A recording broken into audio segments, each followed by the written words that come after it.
gate man gate ano. You be there. Ana me ne kan am so ni bibi yen tam to prison yard me yen kakaka na me ko prison for ne ho na me ko pa o me chew e yo mo garden no mo nanti me ade me ko inside nja me ko so bu o so say me ni scanty school ni me ntimi anko bi na me niam no so me de ka na ye den abefa o kan no kwetch me kan no kwetch o mo nti no ba ko o wo mpani no o wo mi wo me mobo ntimi ko nya boutique adwuma bi wo eye Awos Junction yeah. See, I was Junction, no. The one I'm meeting my destiny helper. Wow. Yeah. Into a bar, you know, who's me a young, at least in case I'm in go school. So beside me say, I then me so me started coming story that so it fear until like this me here they supporting. Now me corner. Me this car me deco. Ain't guy now me no wo no. Me man me 50 pesos. Yes, you too na me wo boutique. It's me man 50 pesos. Na me dey didi. Ain't at the end of the month, no one say just scanning na as a message na ain't ejuma dey na me hwe mu a me ya check. Bought tent. E wo fie na ye hind dan wo na. And na me bought tent. So and me start here na start J apprentice. What start here ejuma no wo fie na wo fie ya ma bought tent. Yeah. And your one shop. And your shop dem. And so buy your packing yamako inside. No, yes, no me cooperating baby. I will feel. No, I did do that. Apprentice, almost share petition for you. I mean, say tents, nothing. Say, will be so any brain or tents, nothing. Oh, fear now. Yes, into me fear rabba. No, quack worry or bar or no so pamadia. Into me, one day, nanny brave will rise our bodam cacrebisa. One day you are getting me by your boot tents, yet it's a rubber, Mr. Jesus. Oh, I feel my bemo boy for I'm naming calling fa. No one and each year says can know. And the Nipano didn't go to a Jumana or one a GBB. It's my madam so crab a pen assem because of oh Chiano I so why because they are okay, I said about 5 and number my house. Oh, why I guess my mimi about. Hey, I don't be about and we trust. Yes.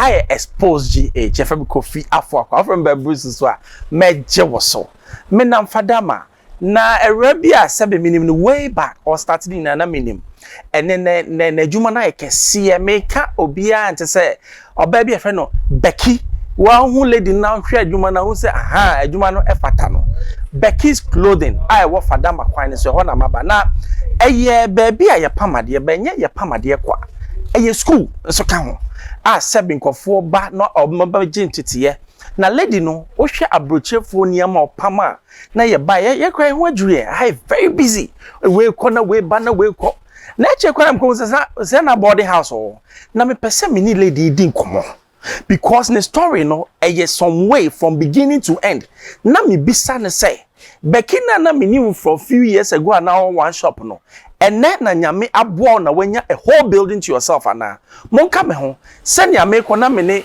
Becky ekwakokasa muni machi etie for my room na Maria Becky's Clothing muzela mi twa ni mo my room na mama na me ba beka no hasa minim na che me ko na minim se fe no ahaji wo thank you Mama Rebecca Ahaji. Demo akwa baba Xposed GH. Etie for some chiao. Missing chiao. Hey. Interview back where they Becca.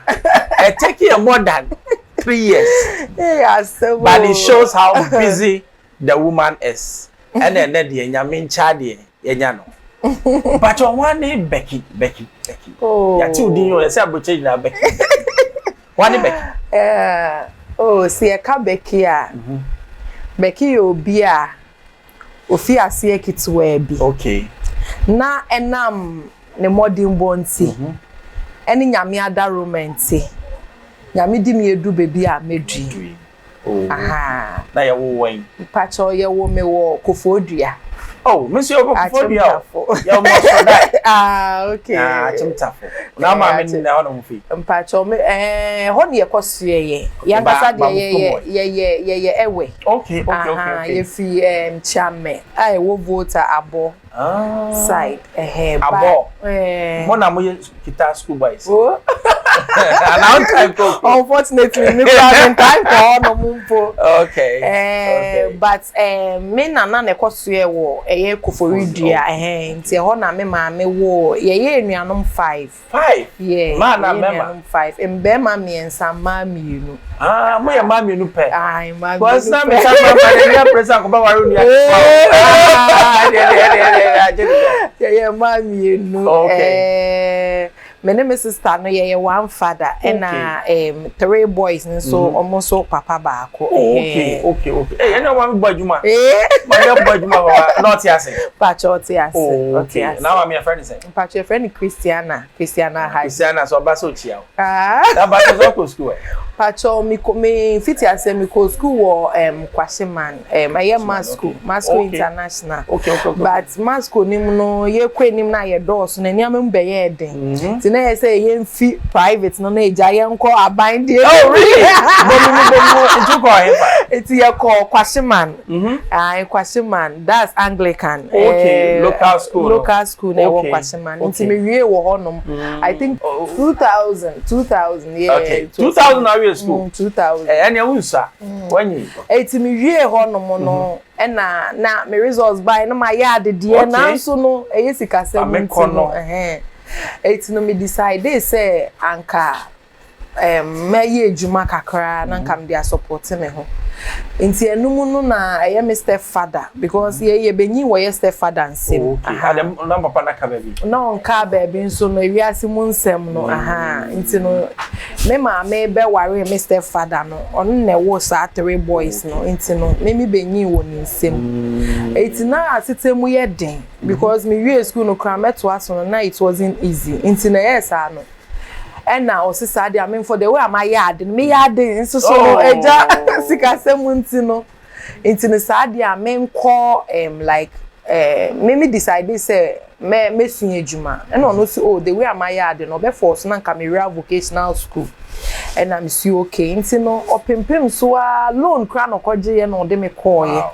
na wa hwe yaji loan di wako school na be another term ebeso na ukotua fees na loan ko nchien wie ya obenya fees fufro de ama o say fa kokotua no afa ma fofo nyina abekọ na mitifie even vocational school vocational school ma fofo bekọ wo Koforidua that's Ebony anti unyi Koforidua there be me wakra na me san call back to Koforidua that's for the vocational school. Okay inti no eno no na me ko share madam for bi de bia me se me boni din ye friend Frida. Okay Inti me ni committee wo school no not La Pass inti asa ye call no na check up on me ade wu ma me sika inti sometimes kwa or no risk no de chop money no se member no or the etia ma wow inti asa ye be call form 2 no na things were really bad inti no na che say me sha enhwe inti osa frame me say member na me so minims ni effort of so omboa me but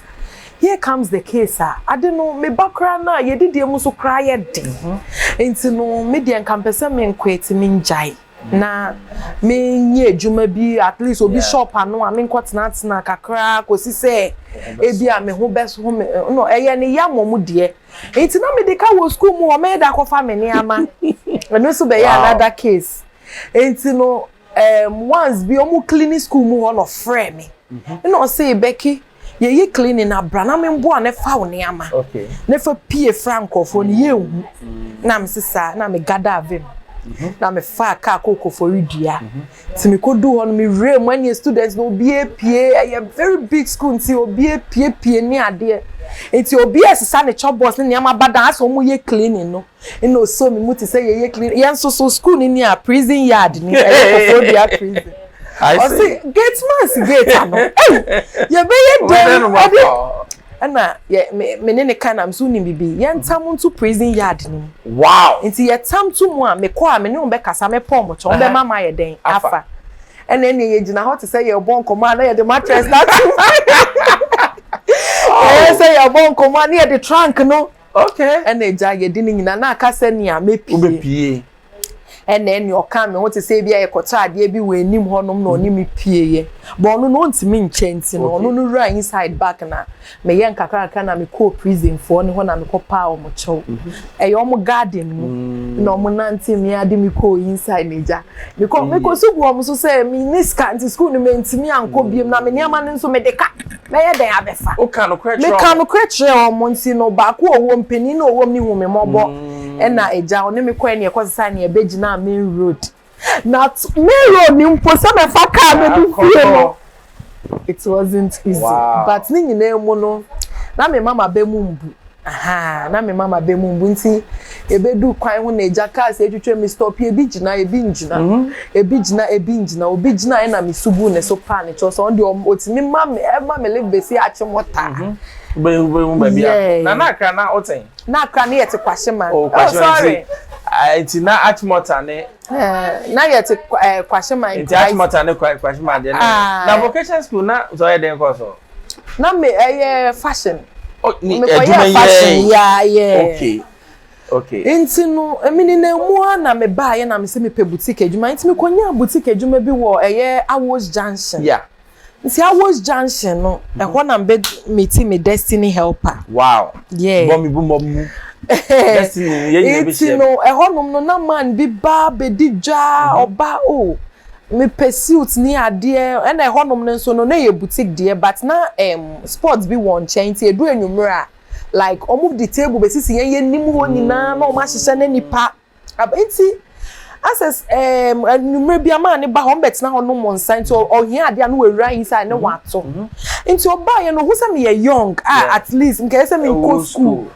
so bisa me say aden na me so me started come story kaka so e fie nye nti like me so me ye the supporting and then time no na ye tua me ka wa ene be ye 12 cedi na can say 12 cedi 100 cedi okay but it's 120,000 yeah then time no na ye tua na me ko na me niska me de ko enti guy na me ne wo ho no me ma me 50 pesos yes ye tu na ye wo boutique ko enti me ma me 50 pesos na me de edidi enti at the end of the month no asan ji scanning na asa message na enti ejuma de na me hwemu a me ya che because enka me ye na me was supportive bia obi be boa me ne eduane mu ni ade na me nya sa ade enti no na enu na me sa dididi enti ma ne ba no na not know so mo ye NGO okay enti oye no oni me di nkomo ano si o pese o mboa me na me ntoa me school so ba na me die na ma adwenye me say bia oye mema na oba for epe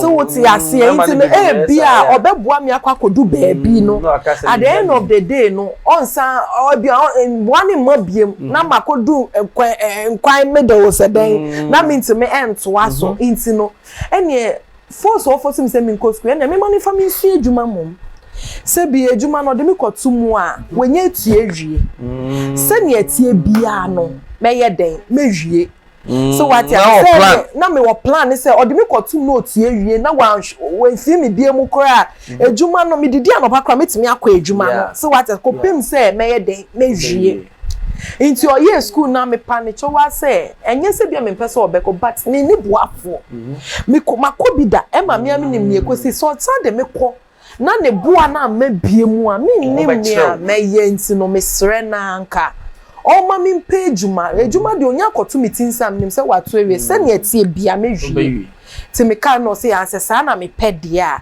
nti ene o se me am nko chinchin na me mpa bebi amakoma penti ende me nemu a na me konye bi wo Santa Maria okay nti no mo adwuma ne so ben honom da NGO nti ndi koto ne no ma me frɛ me ma me bai na that day na no disika machine tese bibia automao bibia onye mebusuani minim ne wo ba bia ino to bibia de man no tu a ma me scan ye de call honom naija me de koto meetinsa no eno na me didim na me ye very clever so nti no na ya madam ne be pay my asem because of me hard work say onya ye ya na ma yaba to say gidi nti me kotu no mo control like MVTI Inti ye na afa na menya 1.5 year. Me do 2 years. But no say Becky, okra nkrofo ya omo kwotro ade. Obetimi ni omo atro because me sure omo de mbo a obetimi na me say madam metimi.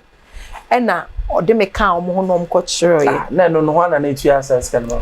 Enu nipa na ode me kwoto adwuma mu na ono na etu bibia. Okay. It's my madam so crab a pen asem because of na o tia no wan so pe.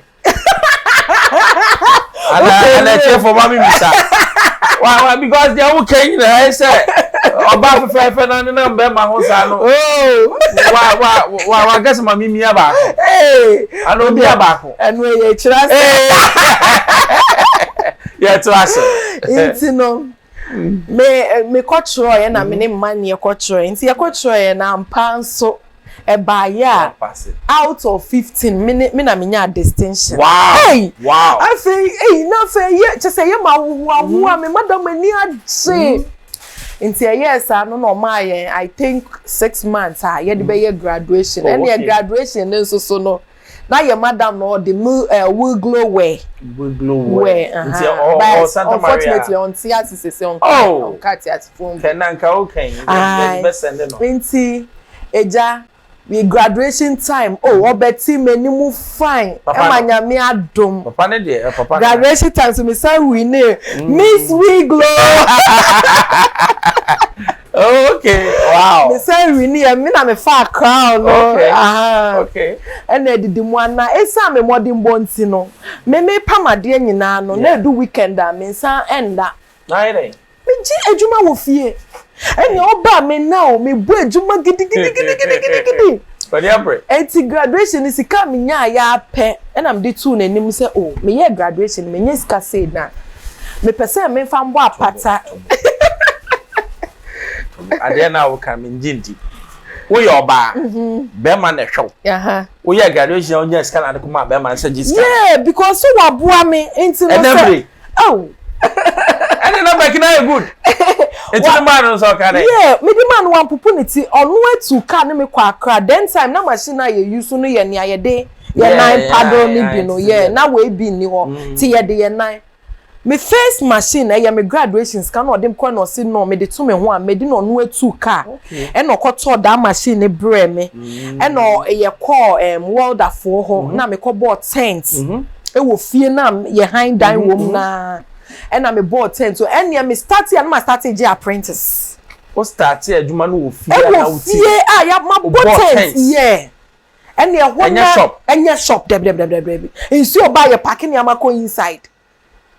No, apprentice war. Yes, no me kwa print baby. I will feel. No, I did do that. Apprentice omo mo shi apetesi fo nyina mi no. Wow. Me apprentice baby, just say be right from beginning. Right from beginning. Intermediate dey be me ka say eyadom. Yeah. Eyadom because me je one sometimes I am a broma yeah eyadom because right from the beginning me bought thanks. Inti afi edu fa baby no. Niema me benya ha ne asem nie. There be o dey more for kakra. O for how many years? Me wo for about 2 years. 2 years. 2 years. Ti na ho na nkofo ba. Nkofo ba any the whole area no maji aboso. Sir. Without Becky omo fa de pam ko ba bia. Efie ne wo ba nya asem kitu asem na me say. Asem sister ofia bocha ha na papa. Ai. Atiefo nim ti ma me ncho.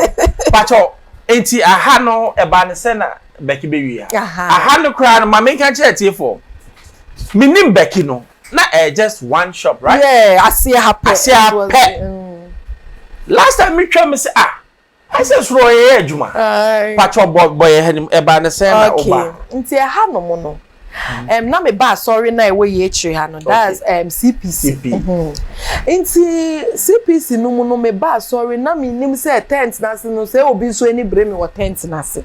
Oh, we feel na one. Yes, nti me fie raba. No no kwa kware oba ono so pamade. Nti me wo honum sa one day na ne bre bi wo fura sa wa bodam kakra bi sa.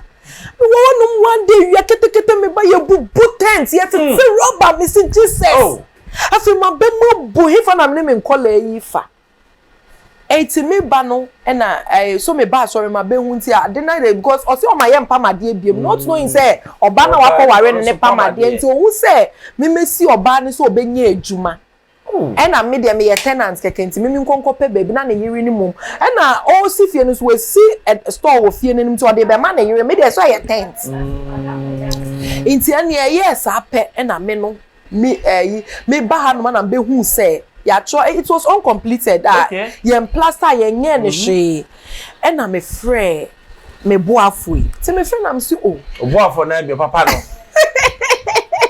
papa de hey ya ga aswa ye teacher ba why ade ti me frɛ no na me si ma benya shop bi wo fadama say because time omu bubu ye me bona ma na no so ene ye try ni ye mpe baby that time so me see ye savings en kakra ti me benya those days so mu de ha me that's 40,000. Wow. Yeah, me say 40,000. That's 4,000. It is coming 4,000. Yes, capital. 4,000 here for 10 years. Yeah. And I know my friend be say goodwill. Goodwill. It's a goodwill nature no. Message to ya 50,000, 5,000 a month. Okay. Yeah. And ye ko hu no mo de mind me see kan no mo de siesie ha no nyina ye den me start say me be ye adwuma and me start to say nya me kan say nyame aye bi. Hey. Since day one up to now, nyame ngu mani mas. Na papa no. Oh, papa na say me how pa. Person me dana say your friend say. Your friend Ambrose as Ambrose, why ya de nyame nhira. Ne nsem de me ti mu nyina ba ne amate nyame nhira. Oh, do atiase. Otiase pa, yeah.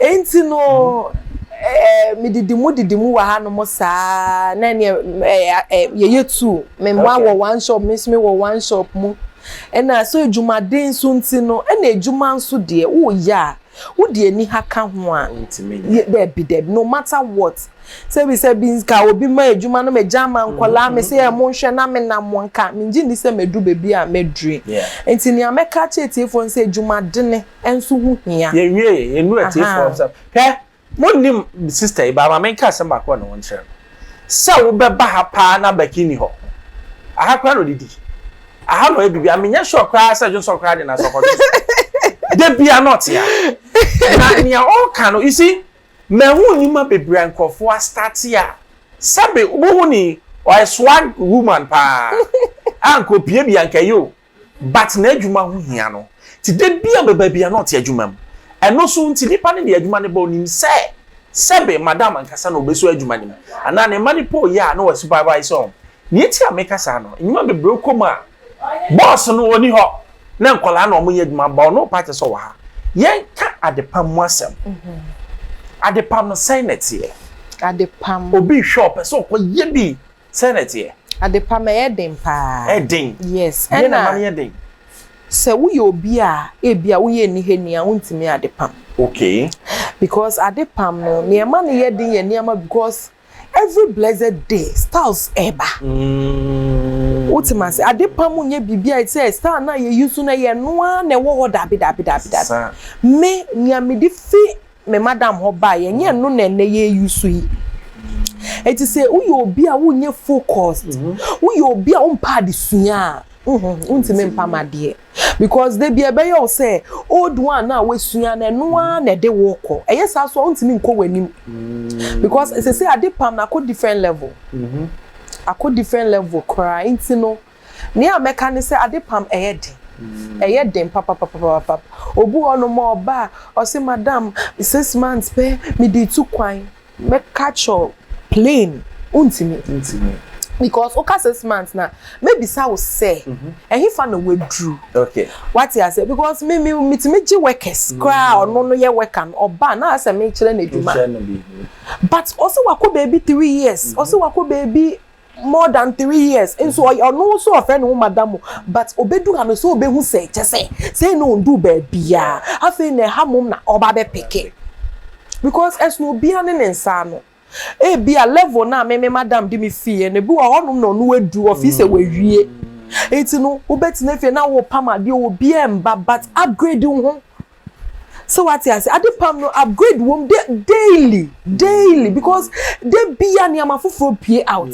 It's a pay out. I also try say ube suya because what's nice say and now the onim the down person be to scam madam be no upgrade there no ya it's a ham mo ba me metimi upgrade do ma also we do baby we because how many years now this year obi what say be for upgrading there and the nipa no betimi dey say 3 months 6 months or the be upgrade that is onim ano the obeba no na onim okay onim e bia na say there ababa no onim but obi won ma no onim and obi won no so obeba obebisa no e bia types of sleep types of say types of swimming.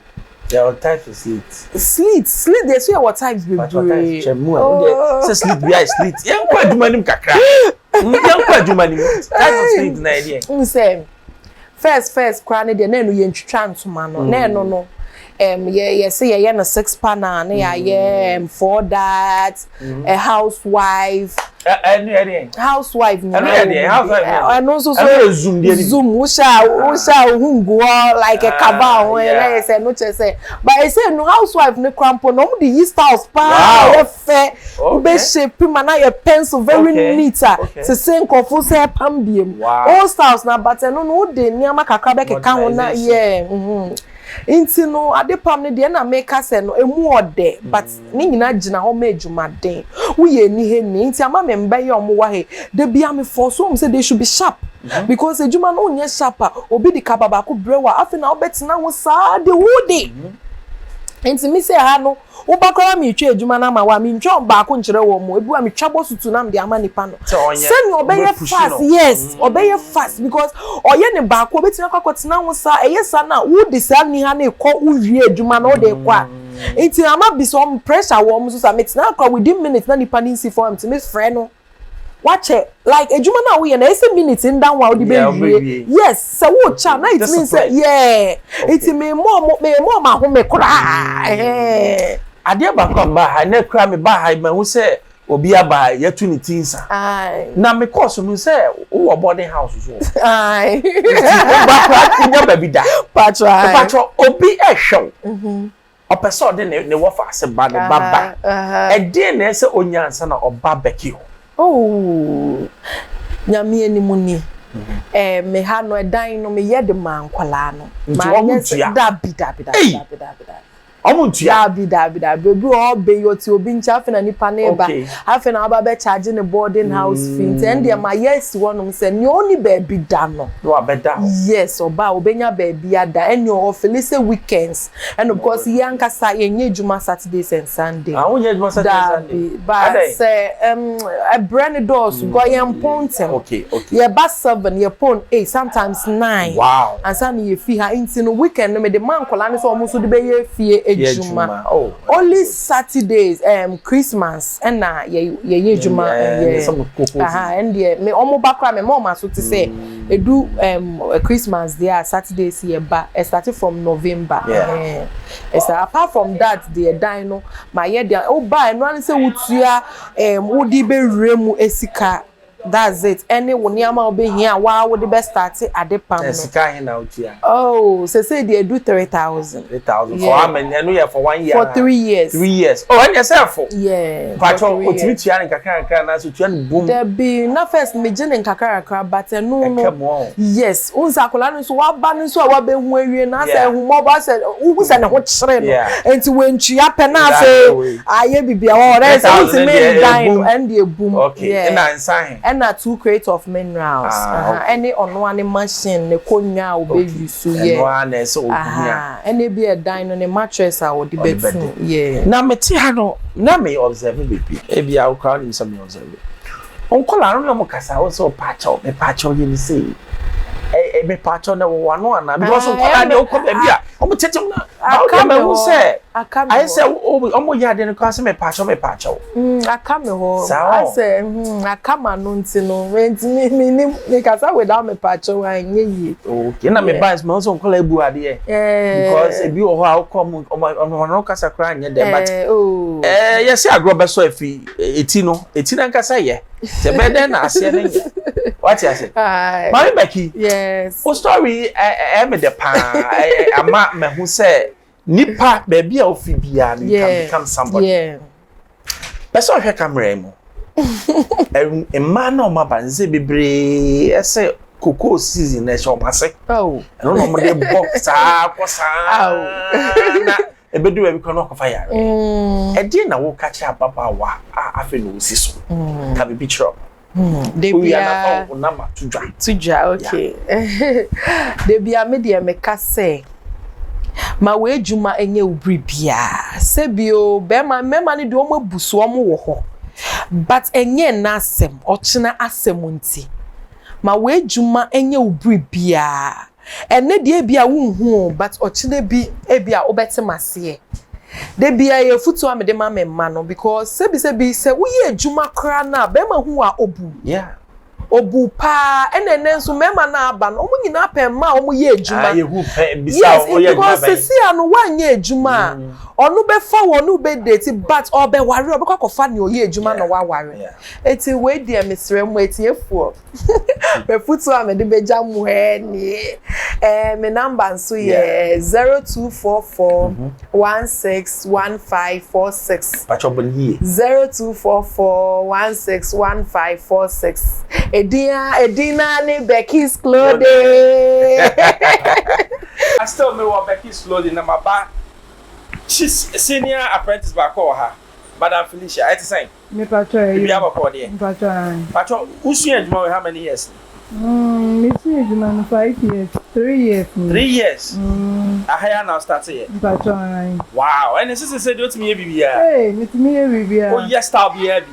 Sir. Na I have no assistant to say. Oh, assistant no me cool. So madam know you're fine. Oh, I know you're fine. So na so to be aha. Me te Abeka. Oh, Abeka de sa ya. And say adwuma no say ye. So I carry say obi nso besua bi. Hey, me encourage pa so mo besua ye pa. Na say then na wo yi. Me ye kaba. Kaba. Me who saw the pin bi abobo mu e no say dey. Me bought that. Oh, body. That. Gas. That. Gaps. That. That. Ah, hey, that. Yeah, uni maduma yo. But administration we are no. Okay, nti I know say a form of cabana. Oh, okay, yeah, that's it. Na me sure. Okay. My samba sister back ho. Yes, so a second apprentice ba me process. Gladys. Hey, on peka sa o. One ka sa madam on peka sa nti mu nyina am say sa mo sua. Na bato so sua adwuma na che. 1 year. 1 year. They say at the end of me. It's me come cabane slate. What me pump cabane slate? 1 year penal. Patrai. Hey, and there's no job. Patrai. Sir, it's your bid in the cabane slate, but what's my pump? Patrai. Wow. Na it's a man who say yet. Patrai. Eduma ba. Oh, okay. Nti omo fie young girls no then I'll catch up. Na encourage us on besia de pam. Na de pam de ye. Nsa no eduma de ye kama. Okay, no me ye boys no. Pacha. No me sua eduma ho. Pacha. Tomate, mo fie. Etiefo, and dem abon come but we dey deep. O hwe baabi a ofi ene baabi a nyame de na besi a nyame aye bi. De bia me se ade ba kwa se ye bompa nse nyame be yi ye boafo amaye. O kan se mi na no se dabi na me boafo ba e nyame fa nipa so no de hye nipa. Yes. It's nyame yi boafo amawa onkon kan be den. Amen. Number 2 o kan bi say hard work pays. Enne emayo abomo mpa adwuma. Wo mo pe be fa me kodi your friends papa ye. Be fa me kodi check. Be fa but wo ye adwuma o ntwe ma be ma me fa wo mpie. Wa kwana wuti mi pie enne maye nhira unso wa ye nhira o pe Becky's Klodin a o say o call chief imam ana say Pentecost Junction top ho no abansu bi e wo pa chief imam junction na ko wanim kakra abansu bi na ho no e ho na Becky's Klodin wa trouble you can't miss it udu wa Mrs. Star ne de me am sister of your broche ba ha no be pamade ti minim ne nsa no abroche nya ndidi ahweta ba bia me patron share me from Bruce and I go fear for ameje so o subscribe no bi so share mo bi manuasi bye bye.